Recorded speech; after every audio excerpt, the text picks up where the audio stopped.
We've reached our final, and our most complex, market structure, oligopoly. Do you remember the characteristics from the overview in episode 25? In an oligopoly, you would find only a small number of sellers, that is, few enough so that any individual seller can affect the market, and the firm's actions will have an impact on all the other sellers. The product can be either the same, like oil, or differentiated, like automobiles, and there are fairly high barriers to entry. Time to think. Having seen the other market structures, you should be able to make some predictions about the implications of the oligopoly characteristics. What will prices and output look like? What is the potential for profit? As you'd expect, the oligopoly market structure will result in a higher price than either competitive market, although not so high as a monopoly, and will be able to maintain some profit if it exists into the long run because of the barriers to entry. At the beginning of this video, I said that the oligopoly is the most complex market structure. Well, that's because the actions of any one firm will have an impact on all of the other players in the market. This mutual interdependence among firms means that each firm keeps an eye on everyone else, trying not only to anticipate moves, but also to have their own reaction plan in place. Will the other guy raise his price?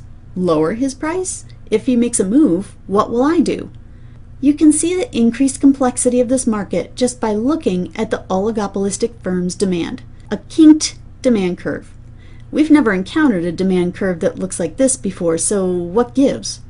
Well, this demand is effectively composed of two different demand curves because the game playing behavior, if you will, of the firms in this industry will change depending on whether the firm is implementing a price increase or a price decrease.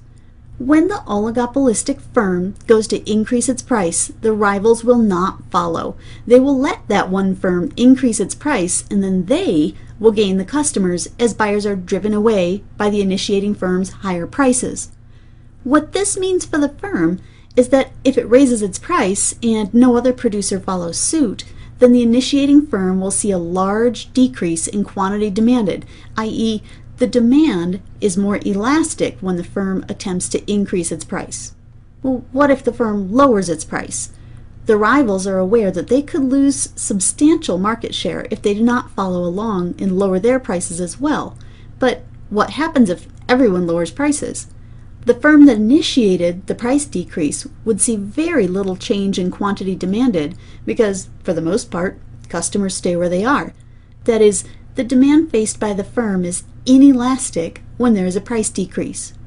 So if the firm raises price, no rivals follow, it loses a lot of customers, the demand is elastic. But if it lowers its price, everyone follows, and not much is gained by that firm in terms of sales, or you have inelastic demand.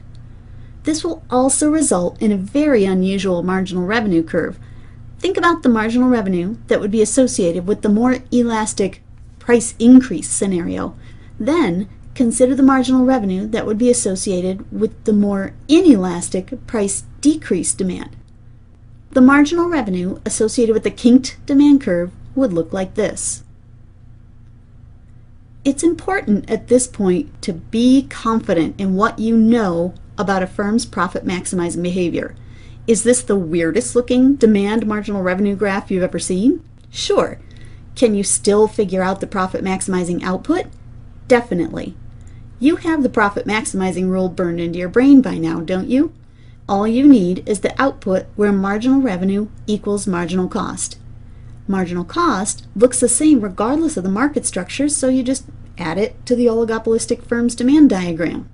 You can find Q star, the output where marginal revenue equals marginal cost, and then use the demand curve to determine the highest price the firm can get the consumers to pay for those Q star units. From here, the analysis is the same as any other market structure. In the short run, the firm could make money, lose money, or break even, depending on the position of the average cost curves.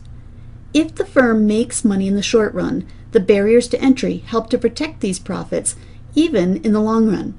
Remember, in an oligopoly market structure, it is difficult but not impossible to enter the market, so there may be some loss of profit to new rivals over time.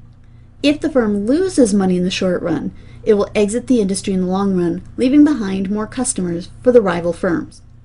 So, in the end, how does the oligopoly compare to the other market structures? As expected, the oligopolistic firm can maintain profit into the long run, but the profits earned aren't quite as high as the monopoly could earn.